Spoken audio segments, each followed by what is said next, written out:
Sadhu, sadhu, sadhu. Namo tassa bhagavato arahato samma sambuddhassa. My homage to the Blessed One, the Worthy One, the Supremely Enlightened One. Sadhu, sadhu.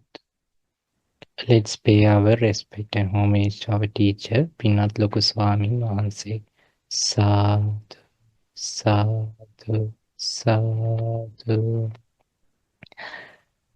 So today we are going to learn very special teaching, and it's very nice actually. I can assure that it won't be like difficult teaching you to understand because you all have kind of understanding. So today we are learning about 5 aggregates of, and then we say when we say the 5 aggregates, uh, there is a difference between arahants and the other living beings. So arahants, when we say about arahants, we don't say about 5 aggregates of clingings because there is no clinging, but the rest of the others we say 5 aggregates of clingings. So arahant 5 aggregates and the others 5 aggregates of clinging. That's how we usually uh, say. So when we learn about the 5 aggregates, we should learn what is 5 aggregates and 5 aggregates of clinging. Why it says 5 aggregates of clinging? It says sasavang upadaniya. It's a reason for it helps to the asava to arise and again to clingings to create. And when we say just 5 khandas, that means anasavang na upadaniya, no room for the asava and no room for the clinging. So I know the first part, it you didn't get it clearly, but we just want to know the frame what we are going to learn. And then we have to learn what are the 5 aggregates, and then we have to learn there are 5 things mainly we can find in 5 aggregates, which is how it what is first we have to learn of course what it is, and then how it arises and how it falls, and the gratification it has and the danger it has and how to escape. In Pali, we can say it's like Samudaya Vaya. Samudaya means arising, Vaya means falling, Asad means the gratification or the kind of a enjoyment which create, Adinava means the danger or the dissatisfaction, we can say, and Nissarana means the liberation or escape from that. So those are the things we need to know about these 5 aggregates. So first of all, we are not learning about something else, about someone else. We are learning about ourselves. We can understand this while learning.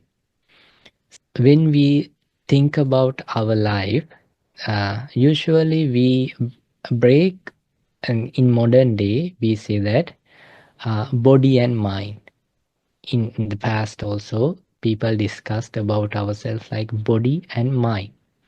But uh, uh, in Buddhist teachings, it further break to understand more clearly.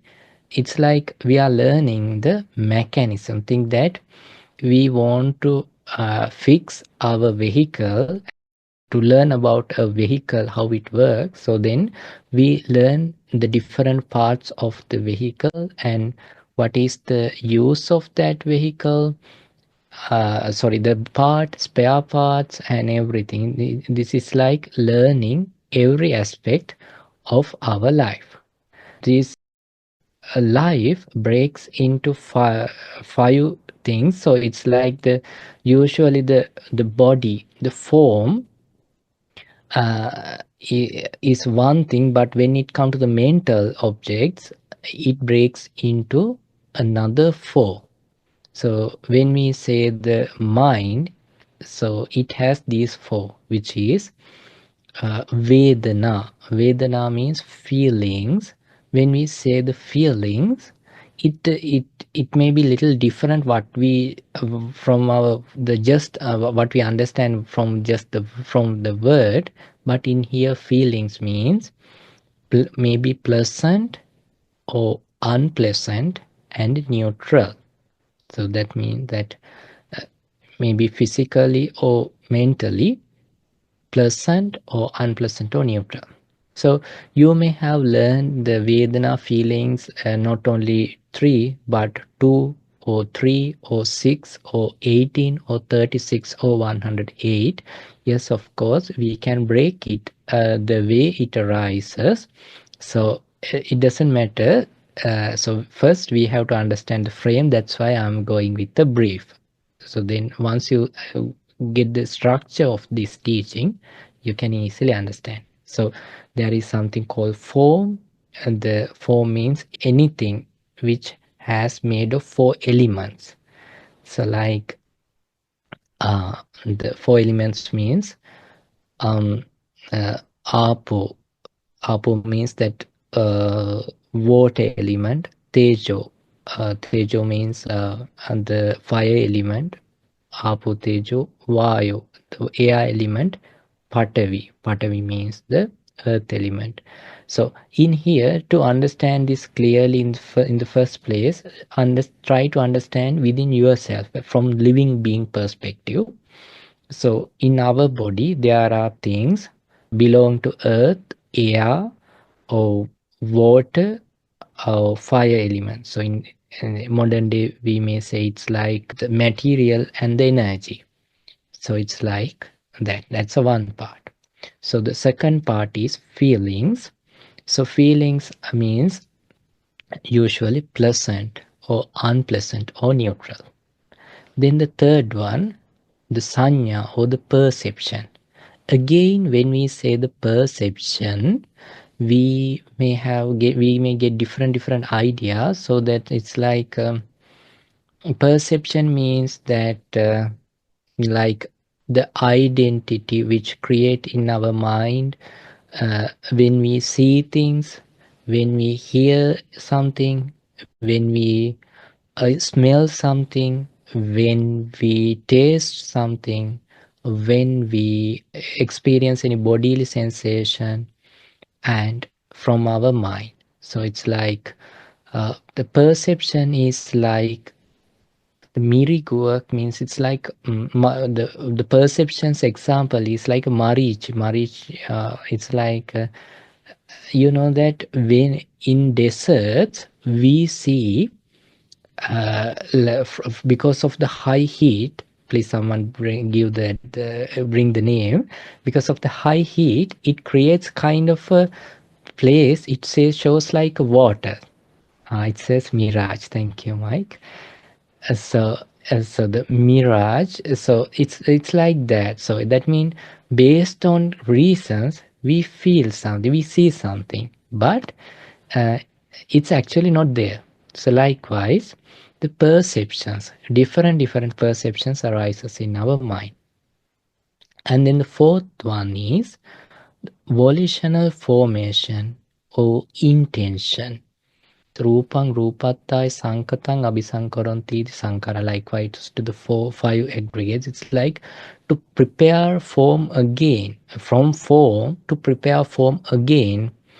These five aggregates like conditioned things again recreating uh, because of some reason. That's volition. It's like the intention, it is the karma, it is the uh, engine. It's like it's the energy to create again from what we are experiencing right now. So for in brief, just try to understand, it's like intention. And then the fifth one is vijnana or the consciousness. The consciousness is that it's the example is like a magician. So if the mirage is the magic, The magician is the consciousness. So, based on it, we see things in the way we conscious.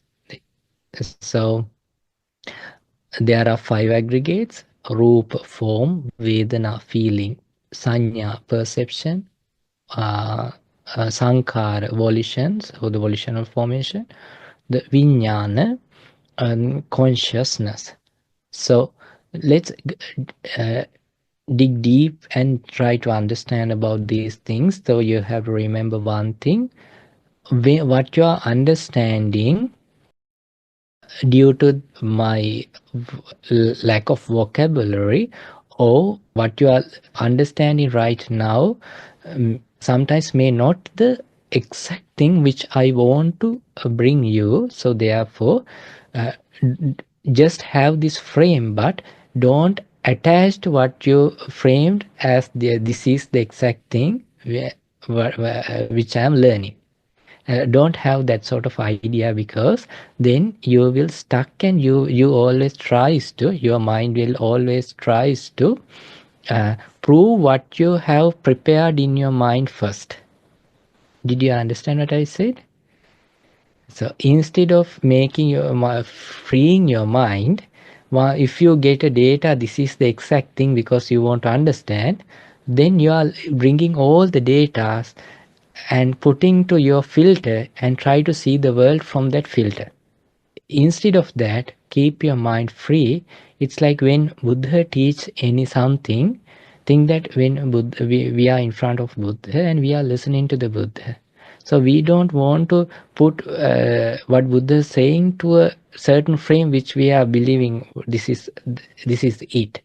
We release our frames and we just listening to understand, because we believe that, or we know that he understand our mind, and according to our mind's level, the understanding level, he is delivering it. So likewise, instead of framing what we are learning, try to release that frame and try to improve your understanding. Okay, got it? Okay, so we have to learn about all these five: how it arises, how it falling, gratification, danger, and liberation. The gratification, danger, and liberation are same for all these five, but arising and falling different. It's like okay, these three arise and falling due to the contact. So, and this due to the four foods,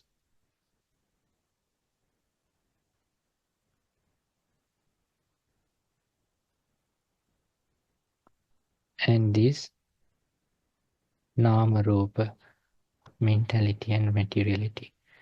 Oh, since I'll just write nama rupa then, because there is no room on nama rupa. So we will learn that. So these are the things we should learn, and after we learning this stuff, there are 11 ways these are arising. That means 11 ways means from that time, time-based, time and space.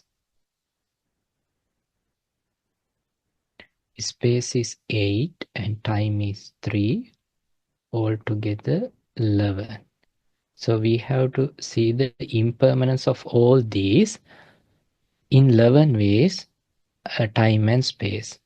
Once we understand this whole thing, we can say that we have kind of understanding what Buddha is teaching us. So after we learning this, we can go through the Kanda Sanyukta, Sanyukta canon that combine this discourses third book. There are around 2000 books, suttas there. So in there, there is a Kanda Sanyukta. In there, we can learn these about these five aggregates and different ways.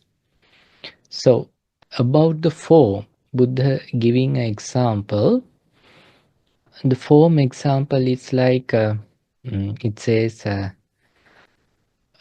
Rupatitiko bhikkhave tasma rupanti vachati. Because it's getting destroyed, that's why it's called the rupa. It's like the form is like it's like something to break.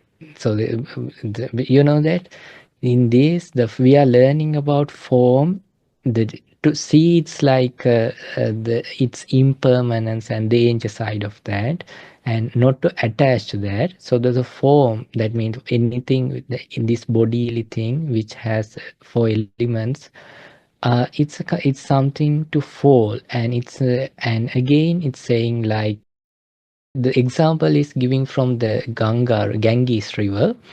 When like the flooding season, and the Buddha showing that in that Pena Pindupama Sutta, in the river banks there are huge uh, mm, like a soap bubble, the white uh, kind of maybe white or muddy color, that means brown. Big bubbles are there. It's like it's something when, but when time passes, when sun rises, time to it get like melt, and after some times we can see that foam at all. Almost everyone may use the washing machine, but in case think that you wash your clothes putting a detergent and making a kind of a foam from that. Yeah, or maybe the suds the right word. Yeah, from detergent we, after we put in the water. Yeah, that's the form is the maybe the right word then. Yeah, the we using our hand, we shake, then what will happen? The water, the chemical plus water connect with the air, so then it creates kind of a form. It is something, but when time pass, it again melt, and after sometimes we can see it even. So likewise, the Buddha's example for this form is like it's like that. So there is no actually some special thing in that. Buddha asks us to see about this form in that way. Why he's saying that? You know that what we are, so now we are learning the reality, right? So when we learn the reality, we should learn it as a real, as reality, without covering, because we don't like to learn because it feels like sometimes negative or disgusting. If it is truth, then we have to accept it's the truth. It's like this: if there is a war, uh, instead of not believing it's not a war, so let's go out and have a walk. It doesn't matter we believe or not. If there is a war, it's a war. So likewise, in this form, this my appearance, even though you see this is like the reality of this form, no, this is the artificial way of my form. Why? I wash this body every day. I shave my head and the beard and everything. So think that if we don't do any cleaning to this body, how it is, how it's like. So that sort of thing this is. So when it comes to women, they have millions of things to do to their body, to go and do the nails and everything. So likewise, people do different things to keep this form like a beautiful thing. But even though we do that, this is like a form, and it's there for when the conditions are there. When conditions are, the reasons are not there, it just fall apart. So likewise, this is instead of framing this as me or mine or myself, we have to see that this is there due to reasons and causes. When reasons are not there, this won't be last long. So, and so what are the reasons to this form? There are four foods. One food, of course, we know. The other three we have to understand by practicing meditations and learning the teachings. The first food we call the Kabalinkara Ahar, or the food we usually eat from our mouth. And from that, this body is lasting for some time.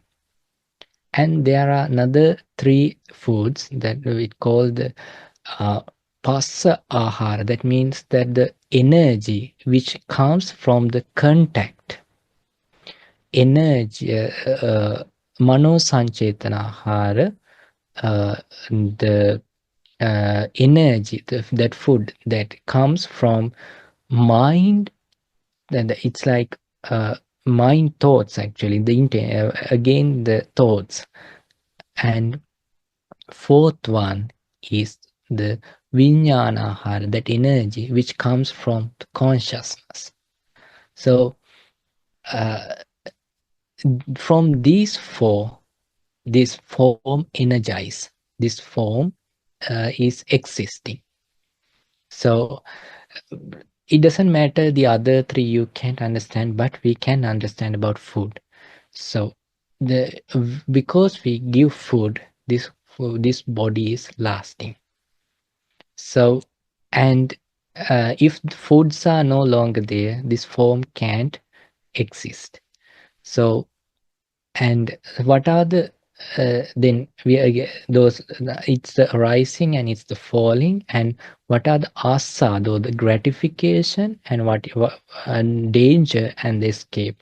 Gratification is any sort of happiness which creates from this body. Maybe we feel I am so beautiful, I'm living, and I'm so happy to have a body like this, and any sort of happiness which we experience in our life based on this form, we call it gratification. And it's a truth. It's not a lie. It's an existing thing that based on this form, happiness arises. It doesn't matter, it's temporary, but still there is a happiness. With the saying that if there is no happiness at all, then no living being attach or cling to this body. So it's a truth, it's an exact reality. But this does not contain only gratification. The gratification is very small and very low. The danger of this body is a lot. And this is what is the danger of this. The danger means adinava means, it's like danger. When we say danger, we feel like it's calling about something only about fear, but it's not only the fear actually. It's like the annoying thing which in the form, which is it's subject to change. uh, anicco viparinamidam. So that means it's subject to change and to turn into something else. This form is always subject to change and for turn into something else, which means we didn't born into this world like this. We were babies, and always is subject to change and turn into something else. And what we are having our body is right now is not the exact body we are going to have forever. And this body will every time change and turn into something else.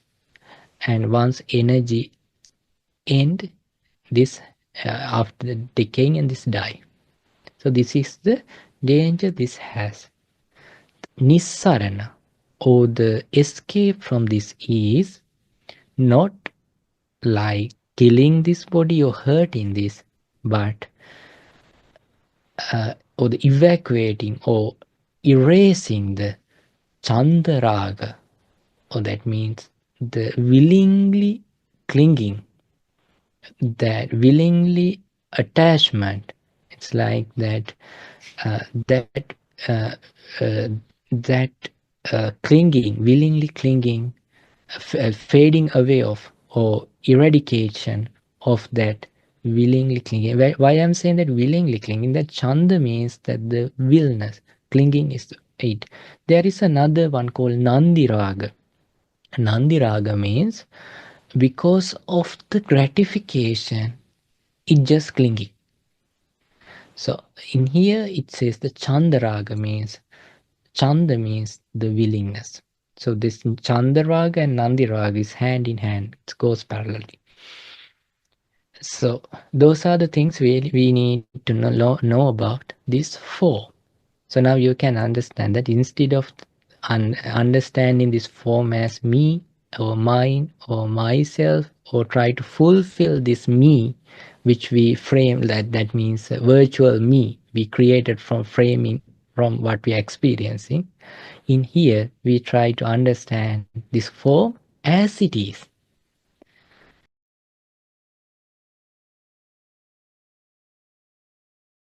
Yeah, yeah, that's a good question. So when that clingings are totally fade away, those four foods are also not like just existing. Those are there also for because of reason. Its reason is tanha, again the clinging. So when clinging's over, that the idea of like understanding this like me or mine or myself, it's over. So it's like when energy over, I think that when the vehicles gas over, then there is no gas, but engine is still working. It's like why it's working, because the previous gas which went to the engine is still there, but it's not, it's reducing and reducing and ends. Likewise, once clinging's over, still arahants feed this body and experience the context is there, but that idea of me or mine or myself no longer there, so it's like out of context. So that's what the answer we can give to that.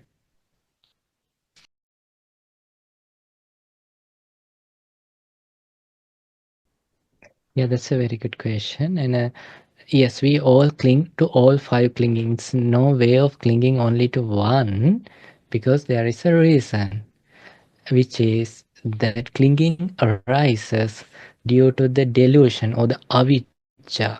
So if based on avijja, context arises, so that means that when we mindful, we see the rising and falling in that way, the clingings reduces and it's end by practicing the mindfulness, and if not, it's overwhelming. But for that the answer is like of the whole five aggregates are with the clinging, not only just a one. As an example, think that someone, a boy, attached to a cling to a girl. So it's not just her appearance, her body and things, even to the perception which creates, even to the intentions and even the consciousness, all. So it's like can't break only this part. It's like everything is there. Understood? Right. So we are breaking this to understand how mind works, but this all happens in only one place. It's in the contact. We should learn what is contact to go to the next. When we say contact, the Pali word is passa. So the contact means tinnan sangati passo. The basic meaning is contacting three things. Contacting three things. Okay, let's try understand what are the three things. You may have practiced that six sense faculty, impermanence of six sense faculties. So I'll use the I uh, and eyesight. what we see from our eye. Due to the chakkum paticca rupecha, due to the eyesight, uppajjati, arise consciousness.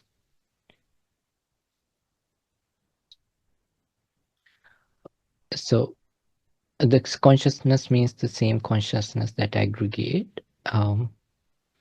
Due to the eye and eyesight arises consciousness. These whole three we say contact. This is what contact is. So not only in eye, so then what we say, ear, sound, and then because of these two, the consciousness like this, and then the contact. So likewise, from six sense faculties, the contact arises. When this contact is there, that contact is the reason for the feelings to arise. And this contact is the reason to perceptions to arise, volitional formation to arise, and arise and fall due to when in here due to the contact, and when contact is no longer there, those are fall. So then to create contact, it need the form. Then you can understand that. Also then the form also, this should have thing called highlight. Let me check. Okay. That means to feeling and perception and volitional formation to create, we need contact. When we say the contact, it means since that eye and eyesight, that means it has the form also. So when we say the contact, it has the consciousness also. So we are breaking the system into five. This is the science of it. So when we think that suddenly someone seeing a beautiful or delicious cake, a chocolate cake or cheesecake or whatever it is they like, and when they see that eye is there, eyesight is there, due to that the consciousness arises. That the consciousness arises due to the nama rupa. We will learn it later, because if not it will be little complicated. Due to the eye and eyesight, the consciousness arises, the magic arises, the magician arises, I'm sorry. The way the previous nama rupa, that mentality and materiality helped. So think that when we say a cheesecake, the feeling what we get is not the feeling that fly. Think that or gadfly or someone when see that cake, they don't feel it's like a cake. To them, they feel the poop will feel it them like a cake. And so that means the uh, from our eye and eyesight, we consciousness arises. So that the consciousness, we have to remember one thing, that this consciousness is based on the mentality and the materiality, based on that person's maybe previous experiences. So that's why when think that there is a thief coming in front of you, when you say the eye is there, eyesight is there, the consciousness is there, it creates anger in you. But think that the thief's son is a baby, think that he's a baby, and that baby also see that thieves coming to him. There no thief is coming, but his dad is coming. To him, the contact creates happiness. It's the mechanism in there. So eye there, eyesight is there. Because of that, eye consciousness arises. All three we call contact. Based on that contact, pleasant feeling, over to my dad. Unpleasant feeling, this is a thief. Someone we don't know, just a person, neutral feeling. The feeling arises. Based on that contact, perception, the identification arises. He's, he's my dad. He's a thief. Oh, just a me human being. Perception arises. Based on that, volitional formation arises. That intentions. He's my dad. I want to go and hug him. Oh, he's a thief. Oh, I don't want to mess with him. I want to get rid of him. Neutral. It's okay. He should. I don't mind whether he's doing whatever it is. So that different intentions arises. So all those arising and falling. So this is what five aggregates and five aggregates of clinging. And when we break this and see the impermanence of this, what happens? All the frames, all the whole sort of room to frame and cling fade away, and it will be a freedom, it will be a liberation to the mind not to create frames. So we know that we can overcome from framing by focused attention and meditating and just learning. And well, but the problem is, if we don't have knowledge in this concept, we there is no way to avoid framing things in our mind. When we understand this fully, we call it he comes to the right view or overcoming from the delusion. Then no matter, even he that person take into no any place, that person's the framing is no longer working at all, because he see the rising and falling. He sees the mechanism.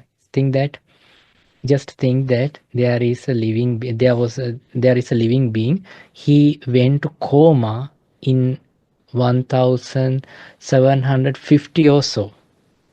Now suddenly he wake up again from his coma in 2200 in 2025. So think that he has a big lifespan.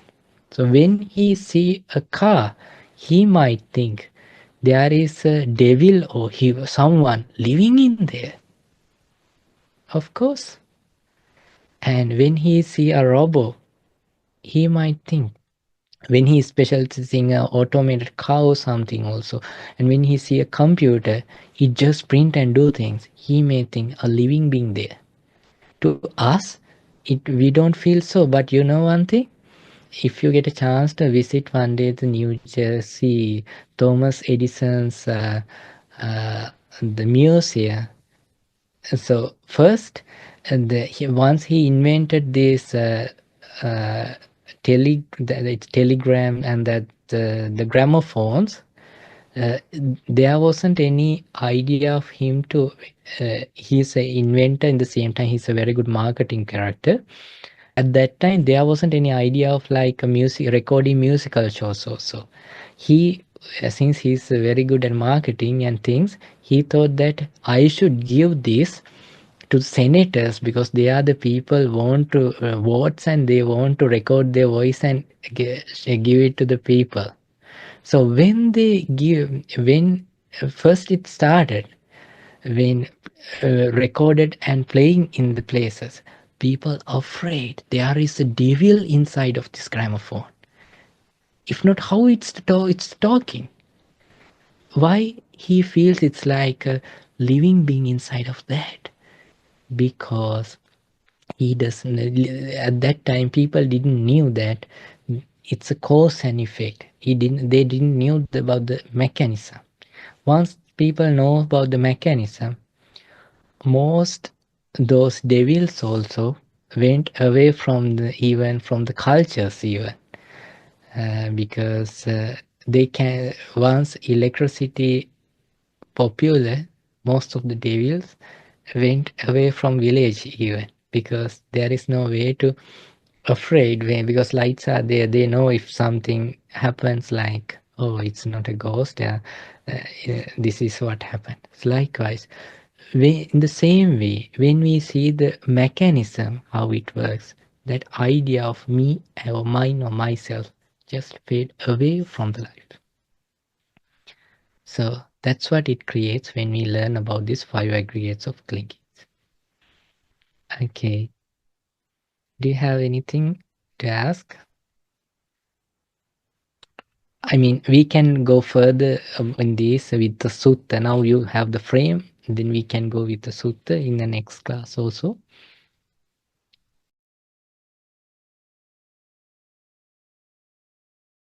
This is something like advanced. So what you are understanding is correct. So when we go more deeper, so when someone attain to the four jhana, the four jhanas are with form. Think that someone attain to akasananchayatana. It's a mind state where he can't experience his form. It's a perceptual state, and he can't even practice impermanence in his form because he can't experience in that conscious level. So at that time he doesn't have any clinging to the form because it's not arising in his mind. So even in this body he meditating, his contact is fully in a state of deeper level of formless. And so in that level, the only the Vedana, Sanya, Sankhara, and Vijnana. So in there, it's like they're the eighth one, that no perception, neither perception. In there, it's like very slight. It's like so subtle. Subtle means it's not like again not attaching to the other five. It's like a level there. So in there, that end of the perceptual samapattis, and it's like where even that means that the volition and the conscious are there. So it's like in there they don't experience the other rest of things, but the basically the what you are saying is correct. It's like the no way of like clinging to one, clinging aggregate without clinging to the others. Since you all have a kind of a good idea, so then it will be easy in the other classes when we learn the other things. So now you will understand one thing. So Buddhist meditation is not just practicing mindfulness and being pause and may all beings be free from anger, be free from ill will. Sometimes you may, after some time you will say that, oh Bante, you most of the time you talk about the other things, so I don't just talk about these things. The thing is, to learn this level, they need kind of a confidence to listen, and because for that they need to practice and experience something, and then of course you will learn these things, and this is it's so fascinating and so nice, and it's connecting with each teachings. In the meantime we should have that idea to experience the freedom. So if not, you know that uh, when it comes to like intellectual level, if our own goal is not to overcome from sufferings, then in that level people create so many sufferings, like no, your point of view is not the best, and maybe the Buddha's point of view also not the best, I should bring this. Then it's like a whole mess. So that's why at that time you will understand one thing, because if someone saying that uh, my point of view is this and this, his point of view is this, and when you listen something like that, you don't feel to bring your point of view at all, because it's like too many cooks. There is a word something like that, because uh, we don't want to cook again this delicious cake. It's already cooked, and what we have to do is taste it. It's delicious. And if we try to put essence like salt and pepper, it won't work at all. So therefore, when you learn and when you are not clear about something, it's totally fine to not to get create, but go through the teachings of the Buddha, and so there are sutras. So then you can refer it, and so usually what I do is when mm, so I'm so more than happy if I find uh, the definition to what Buddha taught from another sutta rather than finding it a commentary, rather than finding it someone else's idea. Why? When practicing this Buddhist practice for some time, you will understand that uh, when it comes to arahants, dependent origination, like the most deepest teachings, that means how this life arising and falling, that's where we can understand how karma effect, whether there is a past life or not, or everything we can understand there. So to when arahant, if arahant goes to meet another arahant and ask how uh, uh, decay and dying is and suffering arises, simply they say because of the birth. And when someone asks how birth arises, because of the bhava, and why how bhava creates, because of the upadana. They just say the simple thing. But if we ask from like a intellectual, like a scholar also, they will create bunch of graphs, and they'll say, "Eh, this is because of this, and because of this, because of this." That means in within him, he don't see what how Arahant saw it. So then it's like, then we also need a graph to uh, justify what we are feeling right. So then again it is suffering. But if it is exact truth, we should we should have a way to understand it as it is, instead of uh, creating another, like another level of structures and things. All those are possible if we stick into what Buddha has taught. So that's why I want to say. And uh, again, yeah, this is a very nice teaching, and I'm so happy because usually I also kind of in a discouraged level to teach these teachings, not because I don't like, this is the part I like to teach a lot. I feel like, if what if the others couldn't understand? So, but being having a group like this, I'm more than happy, and it's so, because we know that when someone knows these and theories, then they can teach this easily to the others, and it is the right way to pass these teachings generations to generation. So that's what our teacher does. Our teacher first creates confidence towards Buddha, and then he asks us to refer the sutta, refer the teachings of the Buddha instead of personal ideas. So in that way, teaches in that. Sometimes he also had idea that this is the way it is, but after some time, when learning and going through the teachings, he understood that no, this is not the way. This is the way what Buddha really explained.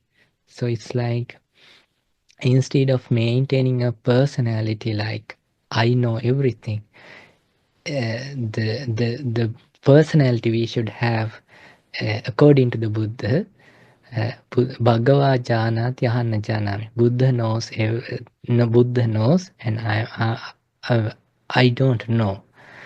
Buddha is the teacher. Savako Hamasmi. I am the follower.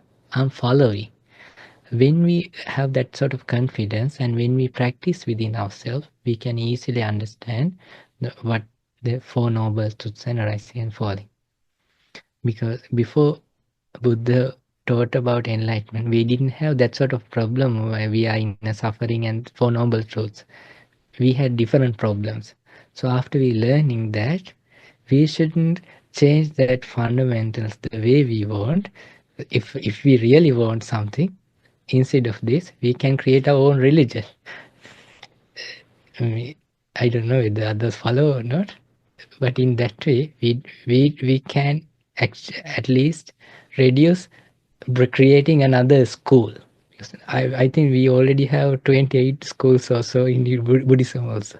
Not only this, this is not in Buddhism also. There are in other religions also. There are so many schools.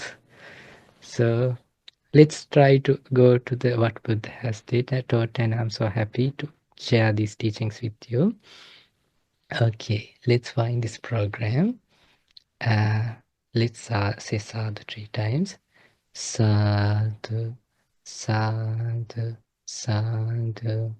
Today we learned a nice deep teaching on 5 aggregates of clingings. In this way, we accumulated many merits, good karma to our life. So let's share all these good merits with all the divinely powers, and let's share all these good merits with past relatives, and especially with our teacher Pinat Lokaswaminas and all the monastic monks who voluntarily teach these teachings to the community. And let's share all these blessings with all of you. May you all be well, be happy. May you all good wishes come true, and may you all able to understand the 4 noble truths in this Gautama Buddha's dispensation. Sadhu, sadhu, sadhu. Namo Buddhaya.